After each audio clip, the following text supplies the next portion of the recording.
Έχουμε στην άλλη άκρη της τηλεφωνικής μας γραμμής τον κύριο Δημήτρη Τσάγκα, ο οποίος είναι καλλιεργητής, αλλά και θα έλεγα εκτός από τα γεωργικά εργαλεία δοκίμασε να πιάσει και την πένα και να μας φέρει έτσι αντιμέτωπους με ένα πολύ ενδιαφέρον βιβλίο.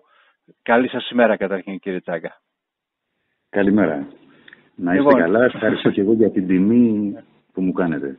Εμείς ευχαριστούμε και νομίζω ότι έτσι τέτοιες εποχές που ζούμε, τέτοιου είδους βιβλία με αυτό το περιεχόμενο τουλάχιστον, έχουν πάρα πολύ ενδιαφέρον για πολλούς από τους νέους ανθρώπους ή όσοι αισθάνονται νέοι και θέλουν να αλλάξουν λίγο τον τρόπο ζωής τους.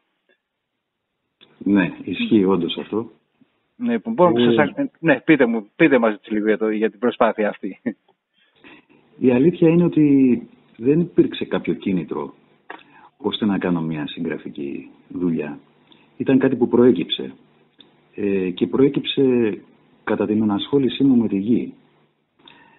Προέκυπταν συνεχώς σκέψεις και προβληματισμοί κυριολεκτικά σε μορφή βομβαρδισμού, ισοπεδώνοντας το παλαιό σύστημα αντίληψης των πραγμάτων για αυτό που λέμε κοσμοθεωρία και γενικότερα ζωή.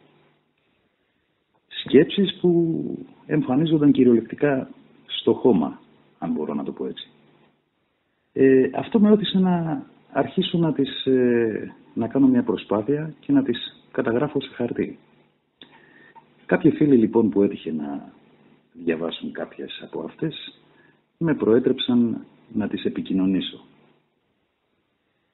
Και έτσι λοιπόν επιχείρησα αυτή τη συγγραφική απόπειρα, η οποία περιέχει αυτή την συγκομιδή σκέψεων μέσα στο χωράφι, όπως είναι και ο τίτλος του βιβλίου, απεικονίζοντας ουσιαστικά έναν τρόπο ζωής, ο οποίος θα έλεγα ήρθε σε σύγκρουση με τον παλαιό δικό μου τρόπο, αλλά έρχεται σε σύγκρουση και με αυτόν που οι περισσότεροι άνθρωποι κάνουν στις εξυγχρονισμένες πλέον κοινωνίες μας.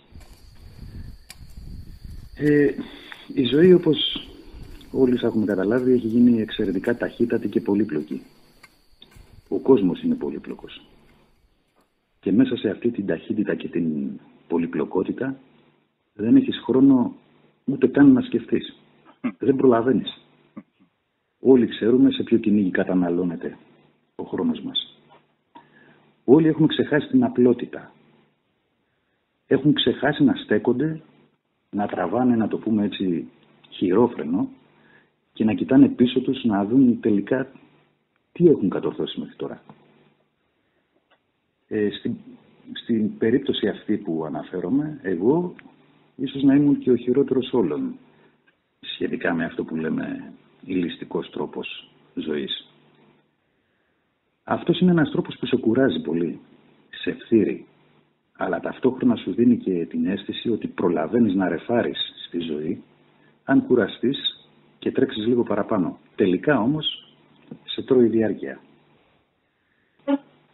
Όπως είχε πει και ο μεγάλος ο Τσάρλι Τσάπλιν, το αστείο με την απλότητα, είπε, είναι ότι δεν είναι απλό πράγμα. Για να την ανακαλύψεις πρέπει να την ψάξεις μέσα και έξω. Εγώ αυτή την απλότητα την βρήκα στη γη, η οποία με έκανε να κοιτάξω μέσα, να σκάψω και όσο πιο πολύ έσκαβα, τόσο πιο πολύ έβρισκα.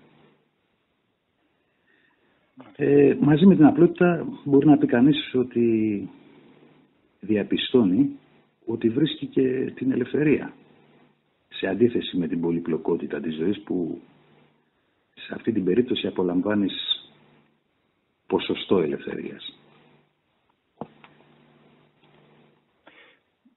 Πού ζούσατε και πού ζείτε τώρα, κύριε Τσάγκα?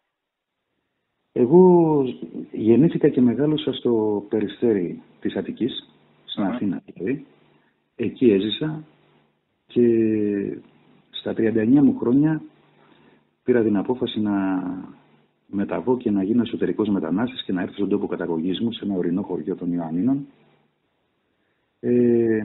Και από την ώρα που ήρθα εδώ, ο τρόπος ζωής άλλαξε 180 μοίρες. Και φυσικά δεν το έχω μετανιώσει. Ως τώρα. Και συνεχίζω. Έχετε οικογένεια έτσι που σας ακολούθησε?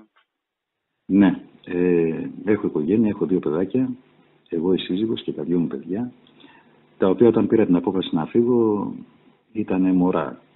Το ένα 1 έτος και το άλλο 3. Σήμερα είναι 16 και 14. Με έχουν ακολουθήσει όχι μόνο σε αυτή μου την απόφαση, αλλά με ακολουθούν ακόμα και τώρα, όπου και αν πηγαίνω, είτε αυτό λέγεται χωράφι, είτε κήπος, είτε οτιδήποτε.